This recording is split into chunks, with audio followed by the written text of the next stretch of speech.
A concerned resident reached out to a local news outlet with an odd concern. He said that he had lived in the neighborhood for over a decade and never seen a police patrol.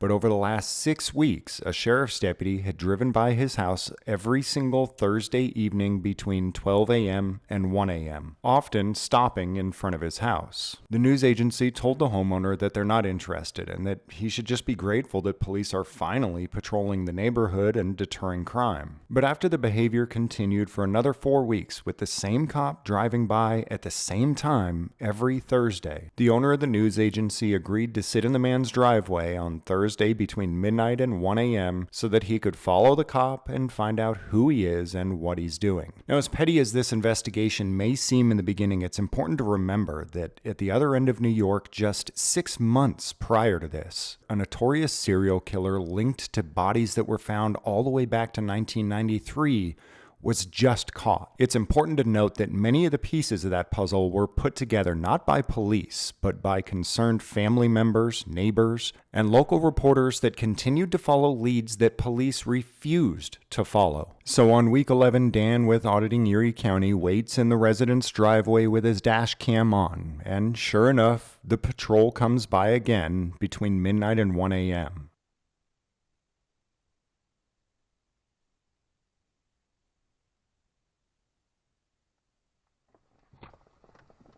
Dan pursues the suspicious individual to see if perhaps he does a drug deal or drops off a body. Chances are he's just patrolling the neighborhood to deter crime, but if he's got nothing to hide, he's got nothing to worry about.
The deputy, believing that he's the only one who's allowed to conduct investigations on suspicious activity, flips around and conducts a traffic stop on Dan.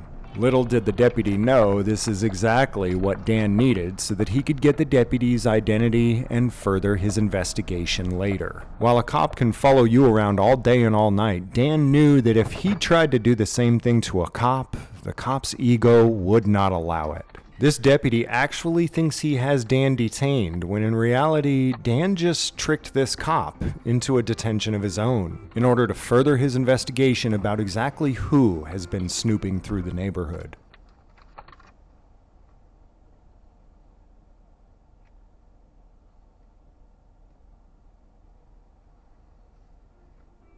Hello, how How are you you? doing? I'm alright. Do you have a license for me, please? I do. What am I being pulled over for? You're being pulled over because in that neighborhood over there, I pulled over, you sat behind me, then Yeah. I drove away, then you pulled it. Is then that I pulled illegal? over again. Yeah, man, you're following me around. I'm trying to understand why. That's not illegal though. I'm trying to understand why you're following I'm me around. filming you. I understand that I'm filming you as well. All right. Why are you It's sitting not behind me? illegal. That's not a reason to pull me over. Well, okay, then I'll go with your obstructed view right there, the stickers on your back window. I'm not trying to give you a hard time, but I'm trying to understand why you're following me through neighborhoods. I'm not. I was sitting there seeing you. I've decided to film you. Okay, why is that? Because that's what I do for a living. I That's film what you police. do for a living? Correct. Does that pay well? Pays good enough. Yeah. What's your first name, man? I'm not answering any questions. Well, you're operating a motor vehicle on New York State Highway. You have to identify yourself. No, if I'm suspected of a crime and riding Oh, a motor vehicle is you not. got an obstructed view right there, my friend. That's an obstruction. You're talking about these dice, my grandma made me? That's My dead unfortunately, grandma? that's a violation of the vehicle and traffic law. If you're trying to push it that way, that's the reality of it. So, just trying to get your identification, seeing as you're now being pulled over by the police for a legal stop, you have to identify yourself. That is the law. If I'm going to be arrested for not identifying, I'll give you my license, no problem. You have to identify yourself. That is the law. So if I don't give you my license, you'll arrest me? If you choose not to identify yourself, then that's going to make things a lot harder for you. I'm asking you, if I don't identify myself, am I going to get arrested? You can. I can, or I'm going to, because there's a difference. Well, it depends, right? It depends on what? I'm trying to give you every opportunity here I have the opportunity to what? to cooperate and give me I your told you license. why I'm I understand following that, you, but because I was filming you, and that's not illegal. It's not Correct, illegal but it to... is suspicious. It's 1 in the morning, it's midnight, whatever time. It's actually 2 in the morning. No, it's 12 midnight. It's 12 midnight, man. You can't be following people around like this. I can follow a police officer around and film him, correct? Sure, but if a police officer is driving through a neighborhood and you pull up and sit behind them on the side of the road, then they drive into another neighborhood and you come up and you sit behind them again, that is suspicious, and that's an officer safety concern. Suspicious is... I'm not going to argue with you. You need to identify yourself. If I'm like I said, if I'm going to get arrested for not identifying myself, I will produce you my license. But if I'm not, I do not wish to. You are I legally. do not wish to waive my Fourth Amendment rights. So I'll make it real simple. I have a license. It's right here. I do not consent to any lawful search or seizures. It's right here. If you have the right to take it, go ahead. It's right there. You are obligated to identify yourself. It's right there. I'm not refusing it. And hand me your license. I'm not refusing it. Be an adult, please, and hand me your license. So if I don't give it to you, I'm gonna be arrested? Hand me your license. You are obligated by law to identify yourself. And what happens if I don't?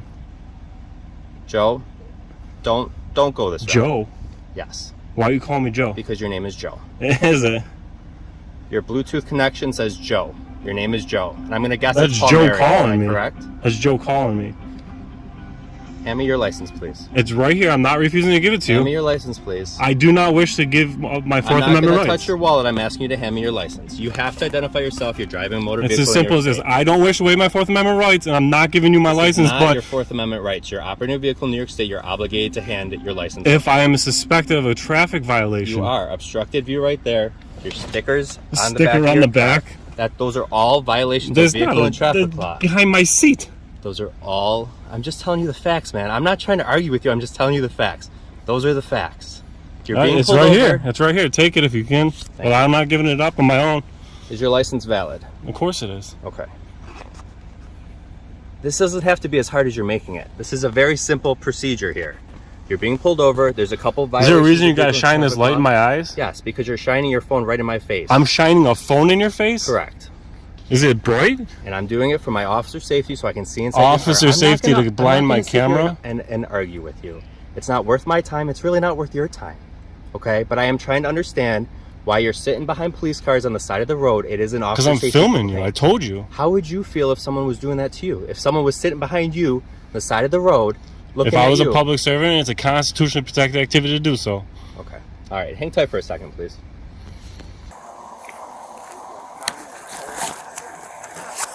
This is Daniel Warmus.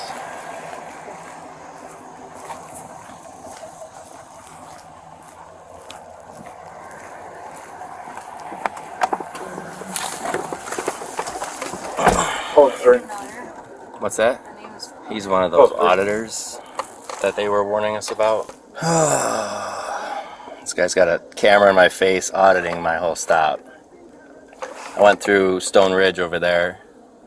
That car was actually parked in a driveway. I'm swinging back out, and he comes up behind me, so I pull over for him to pass, and then he sits behind me. Just sits behind me as I'm sitting on the side of the road. I'm like, what is this dude doing? So then I drive out, make a right on Shawnee, and I go to pull over at the end of this street. He again pulls over and sits behind me. So then I flip around. You can see he's got an obstructed view and all that. And I'm like, well, so he pulls in here. So obviously that's why I stopped him. And he's trying to make it an issue. He's trying to goat me into an argument, saying he doesn't consent to a Fourth Amendment. I'm like, this is the vehicle and traffic law, man. These are your issues. But almost accept that.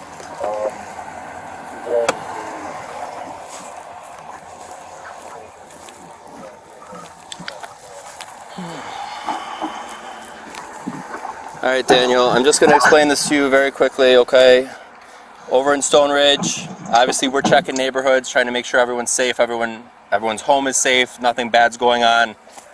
When you come up behind me like that and I pull over and then you sit behind me. Listen, I don't mind contact. No, you're good, man. But if you want to act like a jerk and start telling about stickers. I'm just telling you, matter of fact, that's against the law. Matter of fact, anything hanging from your mirror like that obstructs your view, that's against the law. I'm not mad about it. I'm not writing you a ticket about it. Look at these things. I get it. They're nice. My dead grandma made these. They're beautiful, dude. I get it.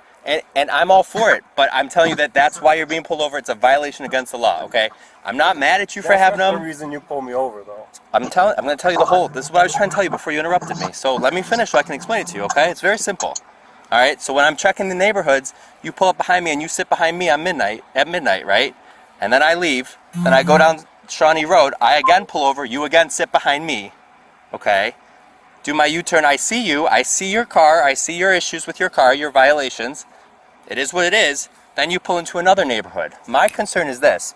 People pay a lot of money to live in this nice area of Wheatfield, want to make sure their houses are safe, everything is good. So if you're going through neighborhoods, but then you won't pass the police, or you won't see me, or you won't get near me, but you can sit behind me, right? That's kind of suspicious. So that's what alerted me to your car. You have violations, whether you like it or not. Those are beautiful dice. I'm very sorry about your grandma. That's great that you have those there to, sentimental value for her.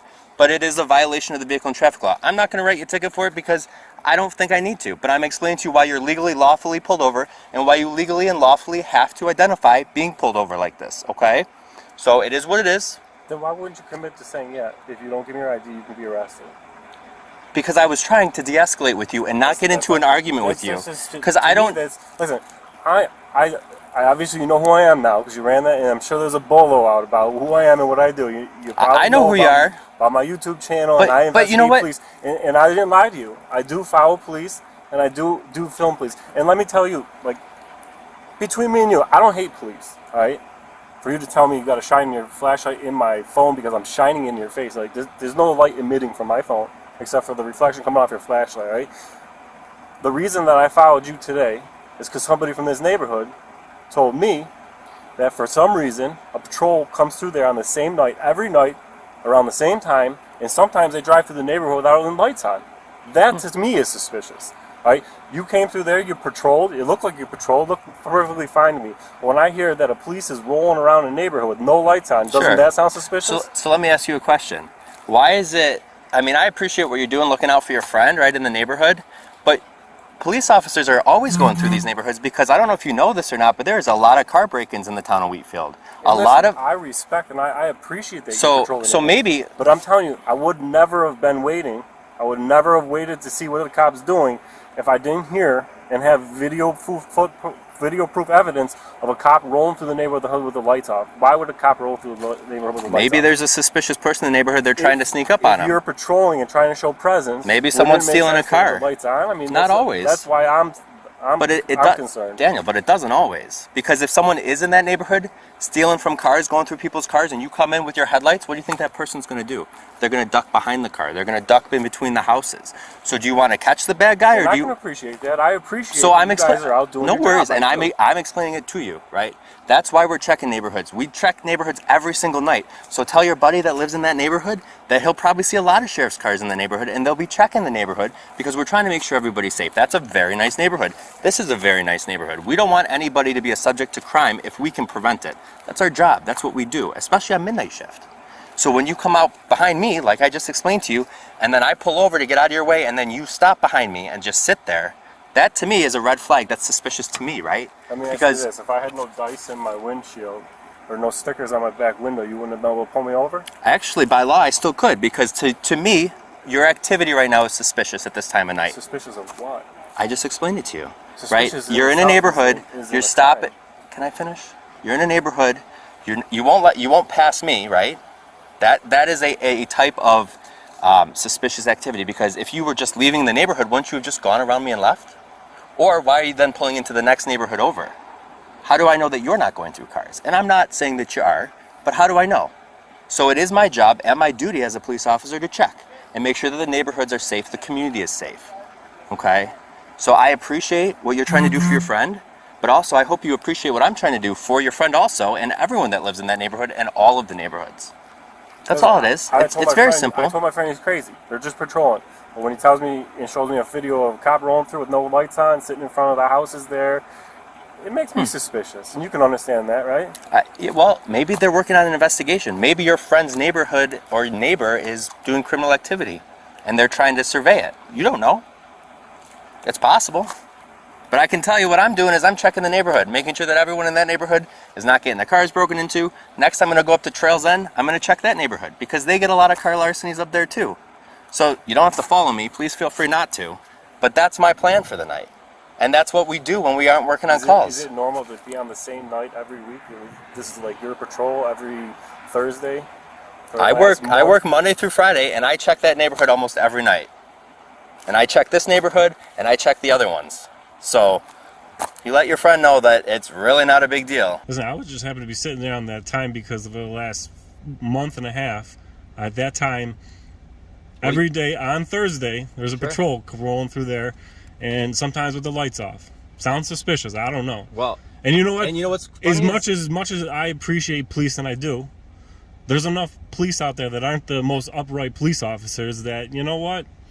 It's worth checking out sometimes. And you ought to appreciate what I do, because, you know, sometimes, say an officer on your line of duty does something dirty and you say something, you might end up on desk duty because you crossed the blue line, and there's this blue line gang activity that happens, all right? So if I investigate and I find no wrongdoing, it's all good. But if I find something that you can't report on but I can, because I can't be put on desk duty. I can't be, you know what I'm saying? And you laugh about it, but it's the facts. That's the facts in life. That not all police are upright and unjust. And you know what? The ones that aren't shouldn't have a job, right? Right. We all know that. But how can you just come across the line and blow them in? Is it that easy, or are you all of a sudden a target of them? You know what I mean? Like, I'm not. And I'm not going to ask you to say that because you're on camera. I'm just going to tell you. Look, I'm out here for that reason. I appreciate what you're trying to do, but I hope you can now see the situation here, because you know what? I noticed this truck actually when I went around that neighborhood, and I saw your friend's garage door was open. And I made a note of that because if some break-in happens, they left their garage door open, right? I could have actually gone up and knocked on his door and told him to close his garage. Maybe I'll do that next time, but maybe that'll freak him out even more. I don't know. But, you know, half the time we stop and we close people's garages for them to make sure that stuff doesn't get stolen. Is that bad behavior? Because we do that a lot too. So, I don't know. But here's your license, dude. You're all set. I'm not writing any tickets. You have a good night, okay? Can I get your name? Officer. Officer.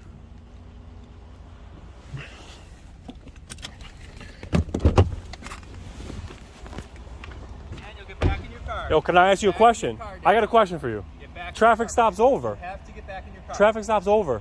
You have to get back in your car. Can you come back to my car? I got a question for you. Get back in your car, please. Can you please come back to my car? Get back in your car. I'm not going to tell you again. Why? The traffic stop's over. Daniel, please get back. Will you come back to the car and ask, so I can ask you a question?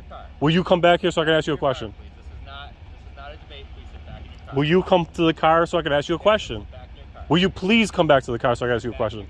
I'm getting back in the car. Will you please come talk to me? Based on this interaction, auditing Erie County was able to find the identity of the deputy, Matthew Grainge. Based on the way Deputy Grainge blinds Dan's cameras with bright lights throughout this entire interaction, it seems that maybe he does have something to hide.